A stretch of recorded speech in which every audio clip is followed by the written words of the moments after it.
എല്ലാവർക്കും അഞ്ജൂസ് കിച്ചണിലേക്ക് സ്വാഗതം. ഇന്ന് നമ്മൾ ഉണ്ടാക്കാൻ പോകുന്നത് ഒരു ലേസി ചിക്കൻ കറിയാണ്. എങ്ങനെയാണ് എളുപ്പത്തിൽ നമുക്കൊരു ചിക്കൻ കറി ഉണ്ടാക്കാമെന്ന് നോക്കാം.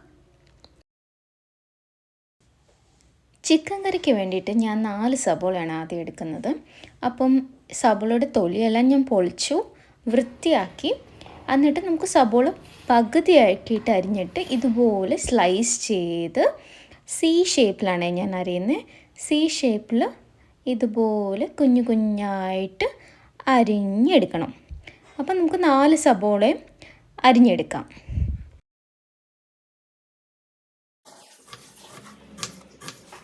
സബോള ഇതാ നമ്മൾ അരിഞ്ഞു കഴിഞ്ഞിരിക്കുന്നു. അടുത്തത് നമ്മൾ 4 തക്കാളിയാണ് എടുക്കുന്നത്.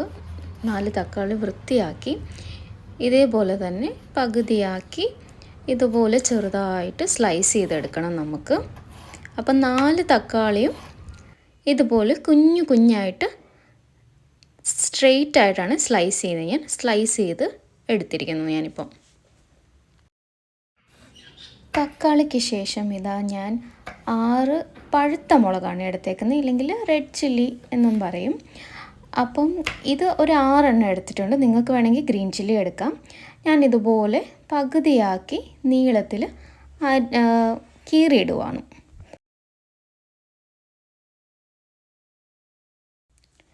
അതിനുശേഷം കുക്കറിലേക്ക് നേരിട്ട് ഞാൻ 1 കിലോ ചിക്കൻ വൃത്തിയാക്കി വെച്ചിട്ടുണ്ട്. കറി പീസാണ് ചിക്കൻ കട്ട് ചെയ്തേക്കുന്നത്. അപ്പോൾ ഒരു മീഡിയം സൈസ് ചിക്കൻ 1 കിലോ ആണ് ഞാൻ വൃത്തിയാക്കി കുക്കറിലിട്ട് ഇട്ട് കൊടുക്കുകയാണ്. അതിൻ്റെ കൂട്ടത്തിൽ നമ്മൾ അരിഞ്ഞു വെച്ച തക്കാളിയും സബോളയും പച്ചമുളകും എല്ലാം ഇതിലോട്ട് ചേർത്ത് കൊടുക്കുകയാണ്.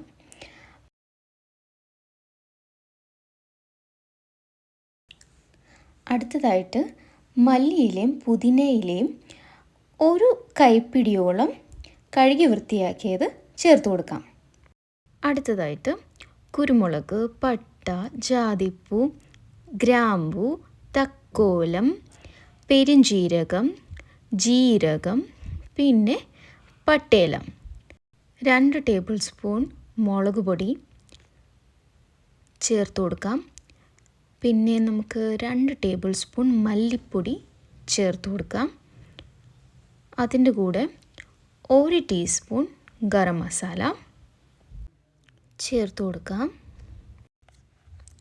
അതിനുശേഷം 2 ടേബിൾ സ്പൂൺ ഉപ്പ് ചേർത്ത് കൊടുക്കാം. പിന്നെ അടുത്തത് 1 കപ്പ് തൈര്, അത് നമുക്കതിൽ ചേർത്ത് കൊടുക്കാം. തൈര് ചേർത്തതിന് ശേഷം നമുക്ക് ഇതൊന്ന് നന്നായിട്ട് ഇളക്കിയെടുക്കാം. നന്നായിട്ട് ഇളക്കിയെടുക്കണം. അപ്പം മസാല എല്ലാം നന്നായിട്ട് ചിക്കനിലേക്കും ഉപ്പും മുളകും എല്ലാം നന്നായിട്ട് മിക്സാക്കി എടുക്കണം നമുക്ക്. അപ്പം അറ്റ്ലീസ്റ്റ് ഒരു 2 മിനിറ്റെങ്കിലും നന്നായിട്ട് ഇളക്കിയെടുക്കണം. ബിക്കോസ് മസാല എല്ലാം നന്നായിട്ട് നമ്മളിത് വേറെ വഴറ്റിയൊന്നും എടുക്കാത്തതുകൊണ്ട് നന്നായിട്ട് മിക്സ് ചെയ്തെടുക്കണം. അതിനുശേഷം ഞാൻ തൈരെടുത്ത് അതേ കപ്പിൽ തന്നെ 1 കപ്പ് വെള്ളം എടുത്ത് ചേർക്കുകയാണ്. പിന്നെയും ഒന്നുകൂടെ നമുക്ക് നന്നായിട്ടൊന്ന് ഇളക്കി കൊടുക്കാം. ഇളക്കി നന്നായിട്ട് കൊടുക്കണം കേട്ടോ. ബിക്കോസ് നമ്മുടെ ഉപ്പും മുളകും എല്ലാം നന്നായിട്ട് ചിക്കനിലേക്ക് പിടിക്കാൻ വേണ്ടിയിട്ടാണ് പറയണേ. അതിനുശേഷം ഞാൻ 2 ടേബിൾ സ്പൂൺ ജിഞ്ചർ ഗാർലിക് പേസ്റ്റാണ് ചേർക്കുന്നത്. ചേർക്കാൻ മറന്നതായിരുന്നു. ഇപ്പോൾ ചേർത്ത് ഒന്നുകൂടെ നമുക്ക് നന്നായിട്ട് ഇളക്കി എടുത്തിട്ട് നമുക്ക് അടപ്പ് വെച്ച് അടച്ച് വിസിൽ വെച്ചിട്ട് നമുക്ക് സ്റ്റൗ ഓണാക്കി കൊടുക്കാം. ഇതൊരു 5 വിസിൽ വേവണം കേട്ടോ. അടുത്തത് നമുക്ക് നമ്മുടെ ചിക്കൻ കറിക്ക് ഇച്ചിരി കൊഴുപ്പ് കിട്ടാൻ വേണ്ടിയിട്ട് ജാറിലേക്ക് 5-6 തേങ്ങാപ്പുളി ചേർത്ത് കൊടുക്കാം. ഇതുപോലെ ചെറുതായിട്ട് ഒരു 20 ഗ്രാമോളം വരും. അതിൻ്റെ കൂട്ടത്തിൽ 1 ടേബിൾ സ്പൂൺ പോപ്പി സീഡ് അല്ലെങ്കിൽ ഗസ്ഗസെ ചേർത്ത് കൊടുക്കാം. അതിനുശേഷം നമുക്കൊരു 1/2 ടേബിൾ സ്പൂൺ ജീരകം ചേർത്ത് കൊടുക്കാം. പിന്നെ നമുക്കതിനകത്ത് ഒരു 5-6 അല്ലെങ്കിൽ ഒരു 10ഓളം കശുവണ്ടിപ്പരിപ്പ് ഇതുപോലെ പൊളന്നത് ചേർത്ത് കൊടുക്കാം.